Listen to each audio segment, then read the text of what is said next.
Is Kang really the only threat to the multiverse? Where did it all even begin? What would happen if the multiverse actually gets destroyed?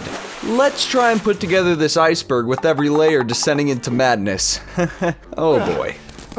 There's a whole lot to unpack here, which I hope to cover in this video, but you will probably need another lifetime to really understand just what the heck is even going on in the MCU with their multiverse rules. It's much better in the comics, you guys. Grow up! But let's start off with the first layer of this iceberg with what we all commonly already know. We know that there are different timelines, entirely different universes, parallel worlds, multiple variants of a single character, and yada yada. Yeah! But did you just notice where I made a mistake? If you did, you've been in this rabbit hole for as long as I have.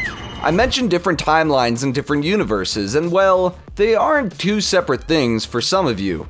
But you see, being in a different timeline means there is time travel involved. You are either going to the past or future, but it doesn't necessarily mean you change your current universe. You could still be in Earth 616, which is Marvel's current universe, and still go back and forth in time. Now, changing universes would mean you aren't in Earth 616. You're in an entirely different universe, say Earth 2000 or something. Are you still with me at this point? Yeah, I know. Okay, so this means that time travel or alternate timelines should be entirely different from the multiverse or alternate universes. But yeah, well, Marvel says they are the same, so that means traveling through time is also going to a different universe or something. What? Listen, I didn't make this up, and I probably couldn't if I tried. But we'll just move on from this for now and come together with this one single fact that universes and timelines are the same and not think about it too much. What just happened? Great, good, moving on. Oh, and make sure to like and subscribe to CBR while you're at it. Okay, so dimensions are separate from universes, but each universe has its own dimension. Does that make sense? What makes you say that? So basically, you remember the mirror dimension from Spider-Man where he used geometry against Doctor Strange to get out of it? Ow. So this dimension exists in every universe. But then we also have a bunch of these other dimensions I could go into explaining, but like I said, there's a whole lot to unpack here, and I'm just going to mention some of the more important ones for now. So in Ant-Man, we have now been introduced to the quantum realm. Yes, I know I said dimensions, but we have realms now. So, are there multiple quantum realms too? You see, they told us that the quantum realm exists within the multiverse, and it's sort of a middle ground where time and space are irrelevant. The quantum realm is basically what the microverse was, introduced to us in Captain America number 26 in 1943. Wait, what? Okay, never mind what I just said. The quantum realm is also a dimension which you can access with Pym particles, so it's like an Ant-Man dimension type of thing. Kind of like dimensions that are particular to Doctor Strange, you know? Mirror dimension, astral dimension, that sort of stuff. But I chose to talk about the quantum dimension realm because in Endgame we saw the Avengers use the quantum realm to travel through time. But as I mentioned earlier, that alternate timelines and alternate universes are the same thing in the MCU. The quantum realm is connected to the multiverse and would allow those that can access it to jump between universes. So out of all the dimensions, this one becomes the closest to the multiverse. Jeff Loveness, one of the writers of Ant-Man Quantumania, says that the quantum realm is the basement of the multiverse and a connected limbo outside of space and time. So it is connected to the multiverse, but it is also separate is what I'm getting from this. But it isn't as if there is absolutely no presence of time at all in the quantum realm. It is just really convoluted because there are time vortexes in the realm, which if you remember, Scott fell into one of those and the 5 hours he was stuck there translated to 5 years in real time. But for Janet, who was stuck there for 31 years in the quantum realm, she actually aged. We can only assume here that these time vortexes are like a confusion of time within the quantum realm that operate differently than the regular quantum realm. And the time of the regular quantum realm can be somewhat normal, although we heard them already say time is irrelevant. We will always find these unexplainable inconsistencies, you guys. I'm just providing the facts with a little input, that's all. I'm not buying it. I would now like to mention the Citadel at the end of time. Although it appeared much later in Loki Season 1, this is sort of where the multiverse began. Now again, this is a bit confusing as we had already seen the Sorcerer Supreme mention infinite universes in the first Doctor Strange movie. But apparently the actual start of multiple universes was from Loki, because at the Citadel at the end of time, we meet He Who Remains, a Kang variant. There was a multiversal war that happened between all these Kangs that came together, and by the end of it, only one remained victorious, hence He Who Remains. So what did this guy do? He made sure the multiversal war never happens again, so he's a good guy. No, not really, because he's destroying all those universes that branch off into a different path, killing or destroying any variants, so while he is preventing a war, he is also probably committing mass genocide, which is a big no-no.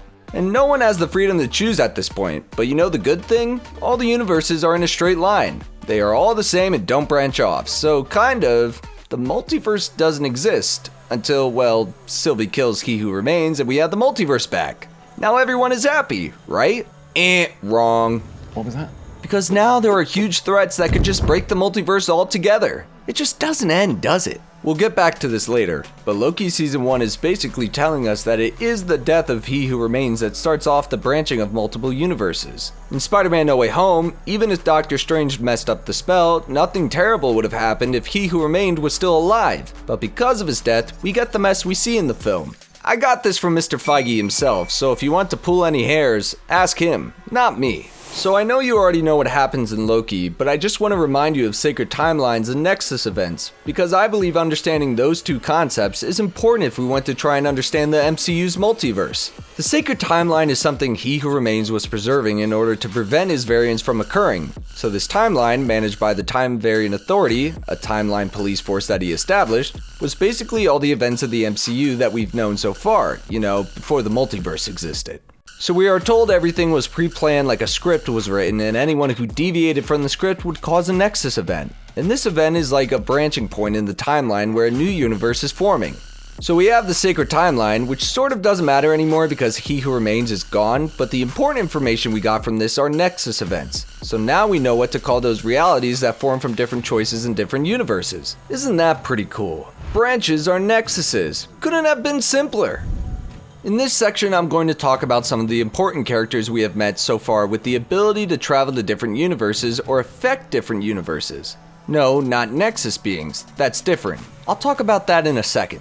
So let's start off the second layer with those characters that can easily travel the multiverse. For example, the Watcher, who we have been introduced to most evidently in the animated series, What If, as he watches over the events in different universes unfold. Wait, hold on, is this guy even canon? Well, there is a statue of him present in Thor Love and Thunder, so you tell me. There's still hope.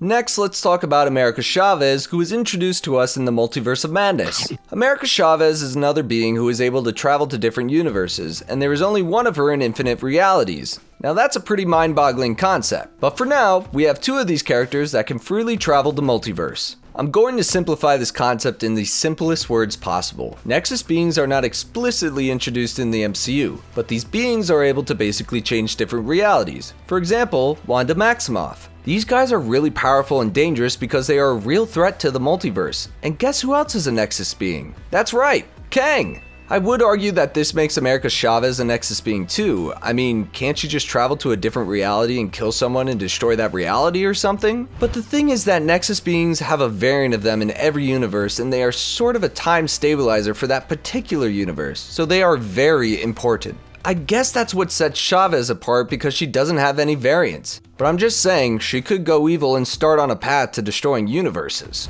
There is another way to travel the multiverse where you can possess yourself in another timeline. And we have been told by the MCU that anyone who dreams in the cinematic universe is just in another reality at that moment, experiencing it. This is also why Chavez can't dream, because there isn't an alternate reality for her to see through those dreams. That wasn't a dream. But dreamwalking is a method we see Wanda use in Multiverse of Madness, and we can count this as one of the ways to travel the multiverse, or at least experience a different reality.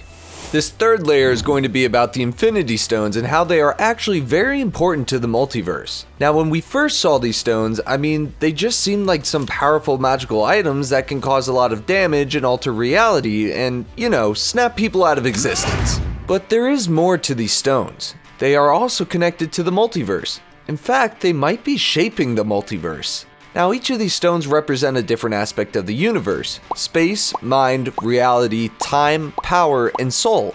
The universe came into existence in the first place because of the 6 singularities which were turned into these stones when the Big Bang happened. Then these stones were spread across the universe, and you know the rest. So the thing is, these stones need to be protected in their respective universe because of the power they wield. They also keep the universe stabilized. If the stones were to be removed from their universe, that universe could actually be destroyed or just suffer really terrible consequences. We hear the role of the Infinity Stones from the Sorcerer Supreme in Endgame, and I quote, "The Infinity Stones create what you experience as the flow of time. Remove one of the stones and the flow splits." So the flow splitting means that it creates another timeline or universe, where events that aren't supposed to happen would happen. Let's talk about the cosmic entities for a bit, actually. The presence of these entities can easily be missed within the MCU because they're mentioned as an afterthought, but the existence of these entities is actually very important to the overall multiverse. We have 4 of these entities: death, entropy, eternity, and infinity. They are more or less the stabilizers of the entire multiverse. Let's focus on eternity because we have actually seen this entity in Thor: Love and Thunder. What is the role of eternity? We don't know much from the MCU, but we do know a little bit more from the comics. In the comics, eternity is like the physical embodiment of the universe, and multiple eternities actually exist. Within eternity lies the universe. For example, the universe of Earth 616. Now in Thor: Love and Thunder, Gorr is able to meet eternity. What we're getting from this is that it is possible to approach this entity, but that's not all. In the comics, eternity can even be captured, so if you see where I'm going with this, you already realize what kind of threat this means to the multiverse. I will return back to this in just a second.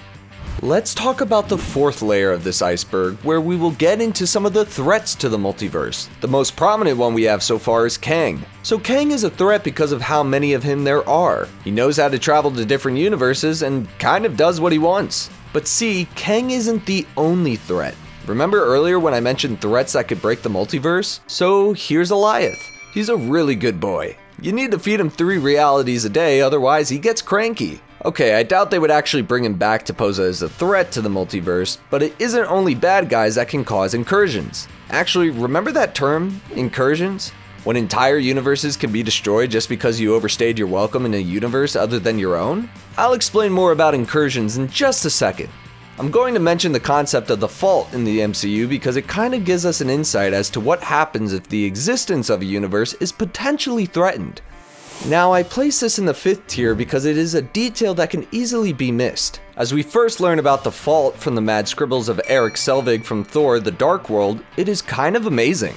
I must admit they were already cluing us in on all of this from way back then, but anyways, we can also see the fault happening in the sky in Spider-Man: No Way Home, when Doctor Strange's spell really messes up and causes certain tears in the fabric of their reality. These tears leave the universe exposed to other universes, which is why we can also see several characters in those tears in No Way Home. If they happen to cross over, the universe could be destroyed from an overload of anomalies. Alright, so incursions can basically be caused by anyone who can travel between different universes and change or affect that universe in some way. We are introduced to the concept of incursions in the Multiverse of Madness movie. Since Doctor Strange has been switching between realities with America Chavez, his presence is causing certain events which are confusing the universe, therefore causing a high risk of an incursion. At the end of Multiverse of Madness, we are even introduced to Clea, who visits Strange because of the realities he has already destroyed with his meddling, and well, they are going to fix it somehow. A lot of characters in the MCU have been traveling throughout the multiverse lately like some holiday hotspot. And you know who else might have caused an incursion? Captain America. Yeah, that's right. Because in Endgame, what the heck is this guy thinking saying, "Hail Hydra," and even fighting a variant of himself?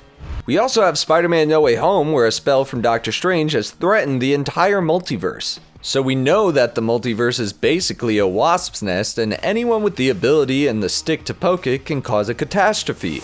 We're finally nearing the end of this video, and I hope you didn't zone out. So Secret Wars is something this whole multiverse saga is leading up to. I'm going to be talking about the spoilers here, so you've been warned, but let's dive into the comics again. We don't have much information on the Beyonder in the current MCU. The Beyonder in the comics is a being who resides beyond the multiverse, and his whole storyline is revealed in the Secret Wars comics, particularly in the Secret Wars 2015 storyline, which deals with the multiverse aspect even more. The Beyonder is actually a more serious threat than Kang because he has the power to destroy all of the multiverse, and he does in the comics. So eventually there will be only one universe and there is no such thing as the multiverse anymore. It is currently difficult to say what direction Secret Wars will take because we haven't really seen any mentions of the Beyonder just yet, unless we really start to theorize. But one potential sign of his appearance is the presence of Eternity. I said I'll come back to that, and, well, Eternity also plays a part in Secret Wars, where the entity is destroyed by the Beyonders. Okay, so there are Beyonders, which is a race, and the Beyonder who is a part of that race. I think that maybe they might just make the Beyonder destroy Eternity, and therefore cause the destruction of the entire multiverse. But we'll see what happens. Was Eternity just some sort of cameo for Thor: Love and Thunder, or would this entity play a bigger role in the multiverse saga? So here we are at the end. It feels like quite a journey. I know that I didn't include a lot of information, but I tried to include the most important points so we could all just understand the multiverse a little better. Well anyways, if you liked the video, please like and subscribe, and until next time, thanks for watching!